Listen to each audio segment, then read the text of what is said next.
Hello साथियों, मैं हूं आशीष और आप देख रहे हैं आशीष कॉमर्स क्लासेस। मेरे प्रिय साथियों, हम लोग अपने वीडियोस में बात करेंगे अब accounting class 11th UP board की।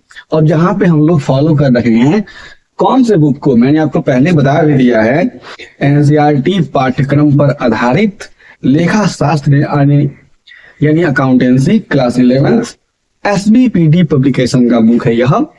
और इसके राइटर हैं आरसी अग्रवाल जी। तो आरसी अग्रवाल जी की किताब को हम लोग फॉलो कर रहे हैं।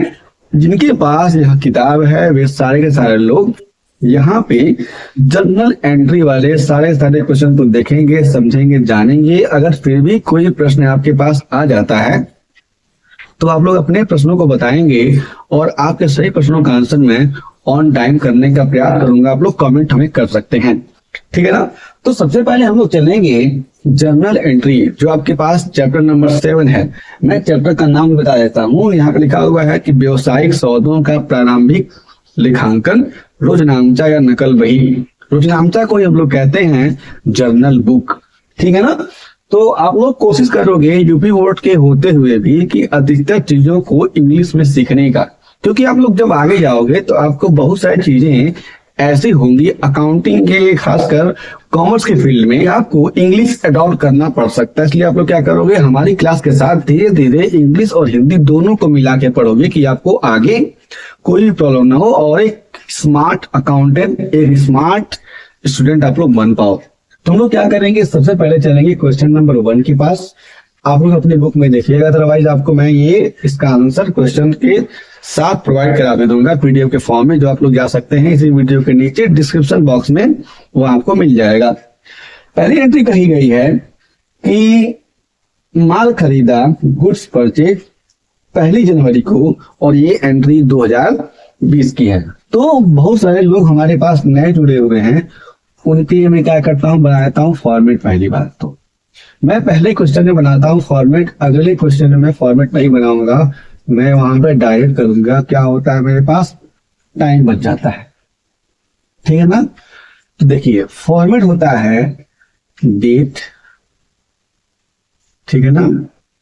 फिर होता है पार्टिकुलर्स, फॉर्मेट आप लोग याद करिएगा, ठीक है ना। फिर आता है आपके पास LF यानी लेजर फोलियो। फिर आपके पास आता है अमाउंट, डेबिट, और फिर आता है अमाउंट क्रेडिट।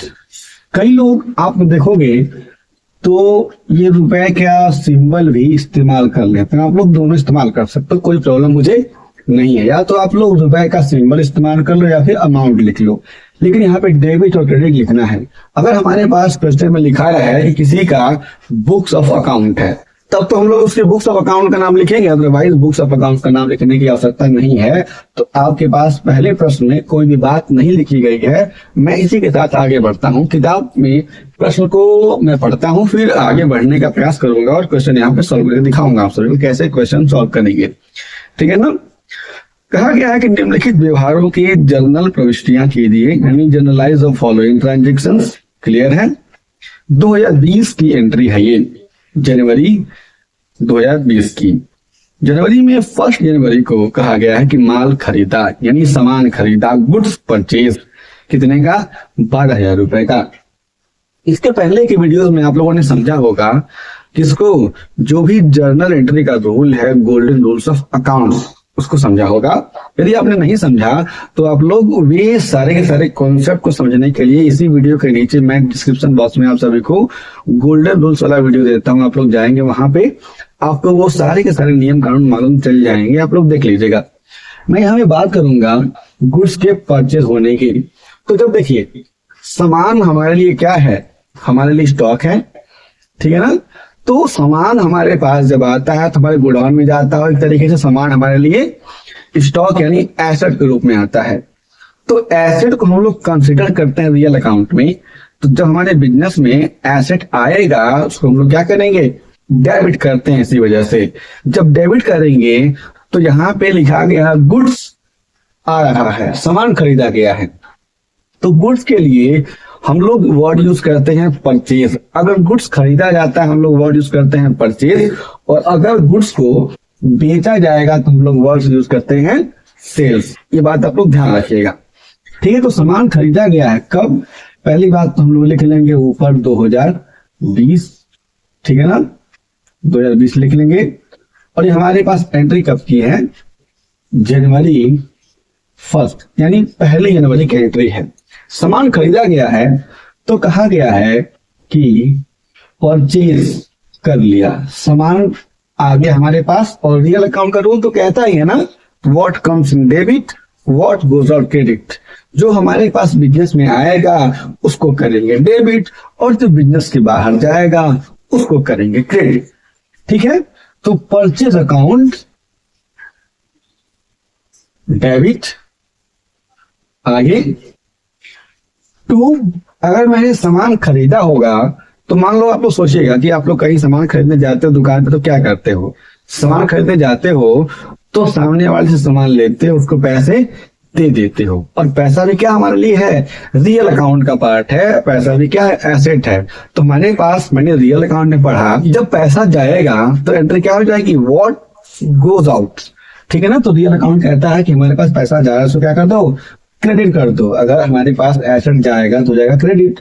तो टू कैश अकाउंट, ठीक है ना। अमाउंट कितना है मैं यहाँ पे बुक में देख लेता हूँ, अमाउंट है 12,000 रुपए का। तो इसके सामने देखिए परचेज अकाउंट है ना, इसके सामने आप लोग लिखिएगा 12,000 रुपए इधर, ठीक है ना। और इसके सामने कैश बुक जो हमारे पास, सॉरी कैश अकाउंट जो लिखा हुआ है, इसके सामने क्रेडिट वाले को लिखिएगा 12,000 रुपए। ये होता है तरीका। तो लोगों ने अकाउंट्स में पढ़ते समय पढ़ा होगा शुरू वाले कॉन्सेप्ट में कि accounts is an art as well as science, यानी जो भी लेखांकन है वो कला और विज्ञान दोनों है। तो यहाँ पे मैं आपको वही बता रहा हूँ जो इधर यहाँ पे देखिए ऊपर रिकॉर्ड किया गया है और इसमें नीचे रिकॉर्ड किया गया है, यही जो तरीका बताता है ना अकाउंट, इसको हम लोग कहते हैं कला, ठीक है ना। तो मैं आपको ऐसे ही डिटेल में बताते चलूंगा। देखिए अब नरेशन की बात आती है, बहुत सारे बच्चे नरेशन लिख नहीं पाते हैं, तो नरेशन लिखने का मैं तरीका बताता हूँ। क्वेश्चन पढ़ूंगा और मैं बताऊंगा तरीका। इसमें लिखा है कि गुड्स परचेज यानी सामान खरीदा, क्लियर है ना, केवल इतनी बात लिखी गई है। तो अगर मुझे नरेशन लिखना है तो मैं लिखूंगा कि पहले देखिए, पहले हम लोग एक वर्ड यूज करते हैं बीइंग, ठीक है ना। और आगे क्या लिखा था क्वेश्चन में, लिखा था गुड्स परचेज। मैंने क्या किया, उसी बात को यहाँ पे रिकॉर्ड कर लिया, ठीक है ना। और मैं चाहूं तो मैंने क्या किया हुआ है, मैंने यहाँ पे सामान बेचा हुआ है कैश में, तो मैं लिख सकता हूं कि being goods purchase by cash, cash के द्वारा मैंने सामान खरीद लिया, ठीक है। तो ये हमारे पास एक पूरी की पूरी एंट्री बन जाती है। और जब आपकी एंट्री बन जाती है तो आप लोग क्या करोगे, यहां से एक लाइन खींच दोगे यहां से यहां तक, क्लियर है ना। तो यहाँ पे एक एंट्री आपकी पूरी पूरी हो चुकी है। ओके, अब आएंगे हम लोग अपनी अगली एंट्री पे। अगली एंट्री कही गई है कि दीपक से माल खरीदा, यानी गुड्स परचेज फ्रॉम दीपक 27,000 रुपए। थोड़ा सोचिएगा कि सामान किससे खरीदा है, दीपक से खरीदा हुआ है, और यहाँ पे दीपक का नाम भी लिखा हुआ है। कोई आदमी अपने बुक्स ऑफ अकाउंट में किसी भी व्यक्ति का नाम क्यों लिखता है, ध्यान से सोचिएगा। कोई व्यक्ति किसी भी कस्टमर का नाम अपने बुक्स ऑफ अकाउंट में तभी लिखेगा जब वो सामान उधार में खरीद के लेके जा रहा है। मान लो मैं अकाउंट्स बना रहा हूं और मैं दुकानदार हूं, मान लो, और मेरे पास से दीपक सामान खरीद के लेके गया, तो अगर दीपक ने पैसे दे दिए तो बात तो वही खत्म हो गई है ना। मान लो 500 का सामान ले गया, दीपक ने मुझे 500 दिए, तो वहां पे अकाउंट हो जाता है क्लोज। लेकिन दीपक ने मुझे पैसे नहीं दिए तो मैं अपने बुक्स ऑफ अकाउंट में लिख दूंगा कि दीपक से 500 लेना है, ठीक है ना। तो यहाँ पे मैंने क्या किया हुआ है कि सामान खरीदा हुआ है किससे, दीपक से। मैंने सामान खरीदा हुआ दीपक से, तो पहली बात मेरे पास सामान आ गया, रियल अकाउंट है। और दीपक क्या है, दीपक आता है पर्सनल अकाउंट के केस में, यानी व्यक्तिगत खाते के केस में। और दीपक आएगा व्यक्तिगत खाते में, तो हम लोगों ने पहले पढ़ा हुआ है कि अगर कोई भी व्यक्तिगत खाता के अंतर्गत आता है, यानी पर्सनल अकाउंट के अंतर्गत आता है, तो अगर वो रिसीव कर रहा है कोई भी अमाउंट या फिर कोई भी गुड्स, उसको करेंगे डेबिट। अगर वो क्या कर रहा है, दे रहा है, गिवर है, तो उसको करेंगे हम लोग क्रेडिट। तो यहाँ पे दीपक क्या कर रहा है, हमें सामान दे रहा है, मैं वहां से सामान खरीद रहा हूँ, तो दीपक हो जाएगा गिवर, तो दीपक को करेंगे क्रेडिट। और परचेस के माध्यम से हमारे पास सामान आ रहा है, इसको करेंगे हम लोग डेबिट। तो यहाँ लिख देंगे हम लोग परचेज अकाउंट डेबिट टू दीपक। एक बात आप लोग ध्यान रखिएगा कि कोई भी आपके पास पर्सनल अकाउंट आ जाए, किसी भी कंपनी का किसी व्यक्ति का नाम आ जाए, व्यक्तिगत खाते के अंतर्गत कोई चीज आ रहा है, तो वहां पे आप लोग अकाउंट वर्ड यूज नहीं करोगे। जैसे आप लोगों ने यहाँ पे कैश जाके अकाउंट वर्ड यूज किया था। अब लोग यहाँ पे हम लोग देख लेते हैं कि भाई साहब की डेट क्या है। डेट तो मैंने लिखा नहीं है, तो मैं यहाँ पे देख लेता हूँ डेट। डेट हमारे पास है 5 तारीख का और अमाउंट है 27,000। जनवरी 5 का हमारे पास डेट है और अमाउंट है 27,000। तो 27,000 का मैंने सामान खरीदा हुआ था, किससे, दीपक से। तो मैं यहाँ पे लिख दूंगा 27,000। कभी भी आप लोग देखिए मैंने क्या किया है, इसके सामने इसको लिखा हुआ है और इसके सामने इसका अमाउंट यहाँ पे लिख दिया क्रेडिट में। ऐसे ही करना है हमेशा। इसके अगर आप लोग अलावा कुछ और काम करते हो तो वहां पे उसको गलत माना जाएगा। इसका मैं लिखता हूं नरेशन, लिखूंगा यहाँ पे बीइंग गुड्स परचेज्ड फ्रॉम दीपक। और सामान कैसे खरीदा हुआ है, नाम लिखा है ना, तो मैंने सामान खरीदा उधार, लिख दूंगा ऑन क्रेडिट। क्रेडिट ट्रांजेक्शन का मतलब होता है उधार में सामान खरीदना। ठीक है, अब मैं चलता हूँ अपनी अगली एंट्री के पास। थोड़ा सब्र रखिएगा, आपको सारी बात समझ में आ जाएगी। मैं आपको बहुत ही डिटेल में पढ़ाने वाला हूँ, तो किसी भी जल्दीबाजी की आवश्यकता नहीं है। यहाँ पे अगली एंट्री के पास जाएंगे, तीसरी एंट्री के पास, तो लिखा गया है कि धर्म से नगद माल खरीदा हुआ है, यानी पैसा दे के खरीदा हुआ है 6,000 रुपए का। डेट है 8 जनवरी। ठीक है ना, तो मैं यहां लिखूंगा जनवरी 8। क्लियर है। और धर्म से नगद माल खरीदा हुआ है, तो हमारे पास सामान आ गया। पहली बात तो एंट्री हो जाएगी हमारे पास परचेज की, लिखेंगे हम लोग परचेज अकाउंट डेबिट टू, क्या लिखेंगे, सामान खरीदा है धर्म से, नाम में लिखा है, लेकिन ये बात भी लिख दी गई है कि सामान खरीदते समय मैंने क्या किया हुआ, पेमेंट कैश में कर दिया हुआ। अगर मैंने कैश में पेमेंट किया हुआ है तो मुझे अपने ट्रांजैक्शन में नाम लिखने की आवश्यकता नहीं है। तो मैं यहाँ पे लिख देता हूं टू कैश अकाउंट, यानी मेरे पास से कैश चला गया। इसको मैं शॉर्ट में लिख रहा हूं कि मुझे यहाँ पे कंक्लूड करना है, आपको फाइनल आंसर देना है। ठीक है, तो हो गया परचेज मैंने किया हुआ कितने का, अमाउंट लिखा हुआ आपकी बुक में 6,000 रुपए। ठीक है ना, 6,000 का मैंने किया हुआ है परचेज, और मैंने जो कैश भी दिया हुआ कितने का है, कैश भी मैंने 6,000 रुपए दे दिया हुआ है।